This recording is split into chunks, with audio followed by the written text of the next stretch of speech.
Every day, something dramatic happens in the Caribbean that affects our lives. We'll give you the details. We'll give you the facts on Caribbean Perspective with Eddie Frederick. Host Eddie Frederick. Welcome to Caribbean Perspective. So glad you can join us. The story that dominates in today's edition for Wednesday, 23rd April 2025, and brought to you in association with our friends at Antillean Group. Yet another clergyman joins the call in Barbados for young people to put their guns down. Details after this important message. Believe in our strength, we'll stand by you. Protection from all perils, big and small. Reassurance we give, it's so glad to see. Peace of mind, that's our service guarantee. We look after all our family. Yes, we do at every opportunity. Antillean Group, underwriters of all classes of insurance solutions for your protection and investment. Live well financially.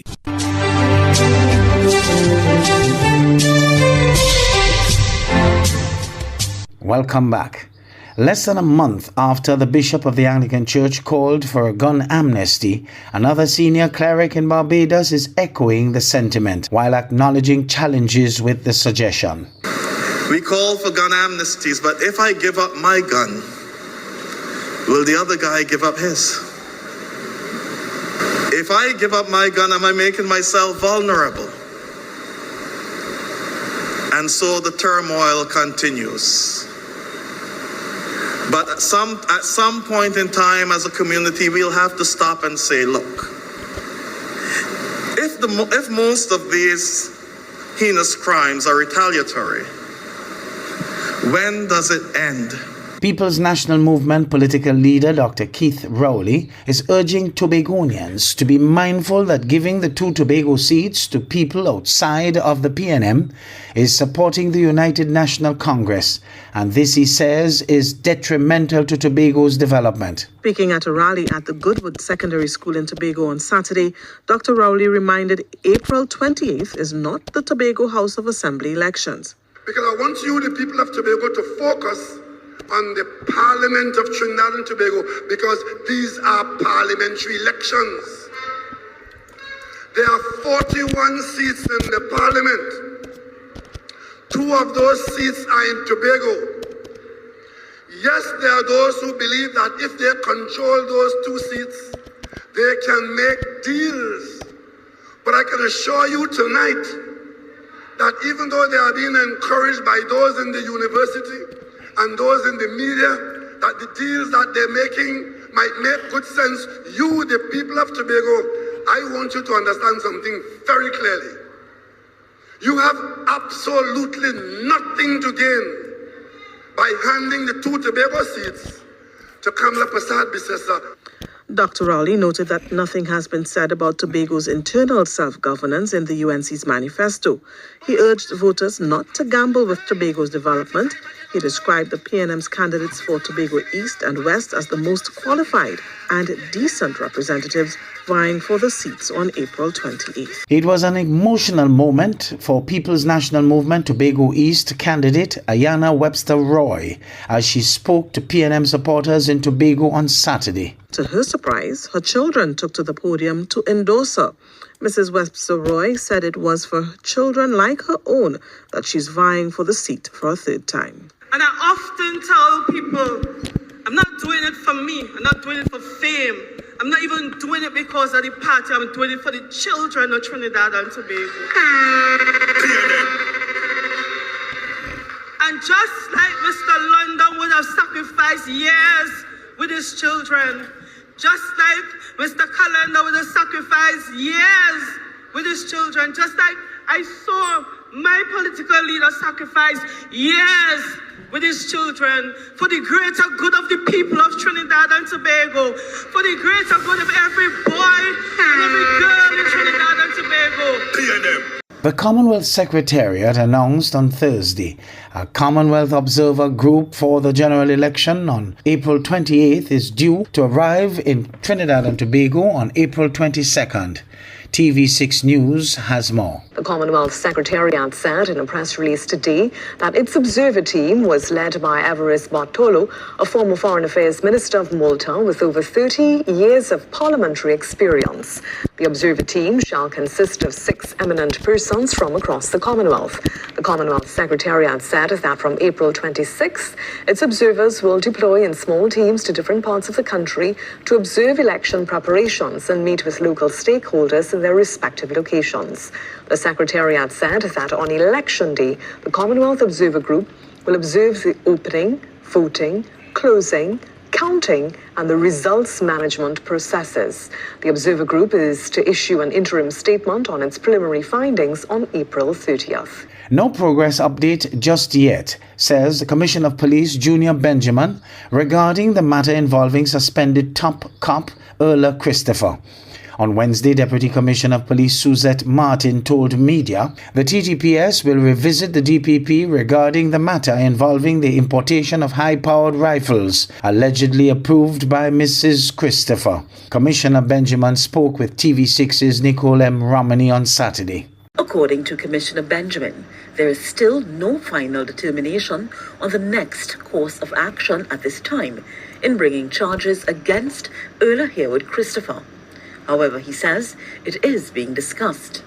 Well, we're still waiting on a final outcome of the matter.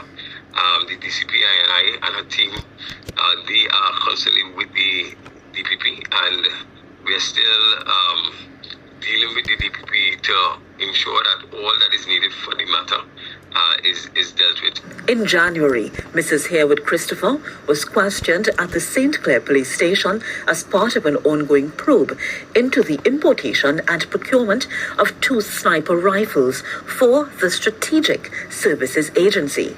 The former top cop was detained and questioned for over 2 days before being released without charge. Nicole M. Romney, TV6 News. You're listening to Caribbean Perspective with Eddie Frederick, in association with our friends at Antillian Group, underwriters of all classes of insurance solutions for your protection and investment. Live well financially. The Antigua and Barbuda Medicinal Cannabis Authority participated during the cultural day of the annual Wadadli Cannabis Festival, a day ahead of the observance of International Cannabis Day. More in this ABS News item with Kim Emmanuel Baird. As a form of educating the public on the medicinal value of cannabis, local and regional vendors, researchers, and others shared pertinent information on Saturday afternoon. I work along with a group of doctors, and these are some references or testimonials from different doctors regarding my products. All of the products have been tested by the Caribbean Toxicology Unit at the University of the West Indies, Mona campus. Christopher Nixon, who has been working with medicinal cannabis for some time, says this type of medicine can treat just about anything. Treating the symptoms of cancer, epilepsy, sciatica nerves, lupus, shingles, all kinds of different things, all kinds of different ailments, all kinds. We have eye drops, ear drops, nasal spray, so we treat people with glaucoma, eyesight problems, hearing, all sorts of stuff.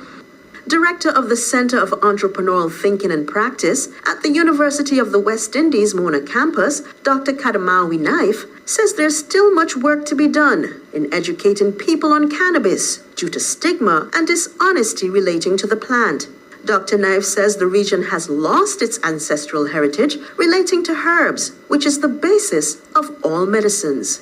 I think we're still in need of a lot of information out there, not about cannabis as ganja, but herbs in general, meaning that if you look at this called nutraceutical and functional foods, where you take actives out of plants and put in the functional foods, there's a $410 billion US industry. And the Caribbean we are embedded with all of these natural plants. The festival wasn't just about the benefits of cannabis, but a cultural exhibition featuring healthy foods, drinks, arts and craft, fashion, and fun and games. Reporting for ABS News, This is Kim Emmanuel Beard. In the meantime, efforts are being made to strengthen Antigua and Barbuda's HVP program. Fresh discussions were held as a mission team from the Pan American Health Organization, PAHO, and Basic Health International, BHI, met recently with Minister for Health, the Honorable Sir Malwin Joseph, and members of his team. The mission focused on 4 key objectives: assessing the performance of the national HPV screening, identifying existing gaps and challenges, delivering capacity building training, and developing a strengthening plan with actionable recommendations. The program's progress was evaluated against World Health Organization's 3 pillars: HPV vaccination, cervical cancer screening, and treatment of precancerous lesions and management of invasive cancer. A notable highlight of the mission was a focus group discussion involving members of the community who shared their perspectives on HPV vaccination and screening and offered grassroots-level insights into the barriers and motivators affecting public participation. Their feedback will play a crucial role in shaping future outreach and education strategies. The mission aligns with the WHO's global strategy for the elimination of cervical cancer and reflects Antigua and Barbuda's ongoing commitment to achieving elimination targets by 2030. Antigua and Barbuda has already conducted a successful pilot phase for the introduction of HPV screening and subsequently scaled up the program nationally. Over now to Guyana, where powers vested in political parties at Guyana Elections Commission, GCOM, must be stripped and given to independent civil groups. Antonio Day of the HGP Nightly News tells us whose view this is. Justice retired Courtney Abel, an expert in constitutional law, feels that the time has come to fully strip major political parties of their authority and transfer it to independent civil society organizations in light of the Guyana Elections Commission's ongoing deadlock on issues of electoral significance. The civil society groups should be the ones who actually appoint the chair. You know, not the parties. We've got to take this away from the politicians because it's not about them. It's about us. The University of Ghana lecturer noted that the current composition at the Ghana Elections Commission has contributed solely to prejudice decisions being made, which in the long run has effects on the local electoral process. Creatively reimagining a system that works in everybody's interest. I mean, I know it sounds theoretical and what have you, but that we've got to be driven by that kind of idealism. He recommended that the reformation of GCOM can include civil society representatives such as those in academia, legal professionals, and indigenous representatives. What happens? What about all the other people in society who are not necessarily wed to a political party or have other perspectives than the political parties? Justice Abel proposed that there must be independent international oversight bodies during the observance of elections. He noted that these non-partisan bodies would be able to investigate complaints, oversee compliance with legal standards, or any form of electoral malpractice. The legal luminary to this end also proposed electoral dispute resolution, which is geared at creating special electoral courts or tribunals to expedite challenges. He said that aids in ensuring public confidence in the adjudication of electoral disputes. I'm Antonio Day reporting for the HGP Nightly News.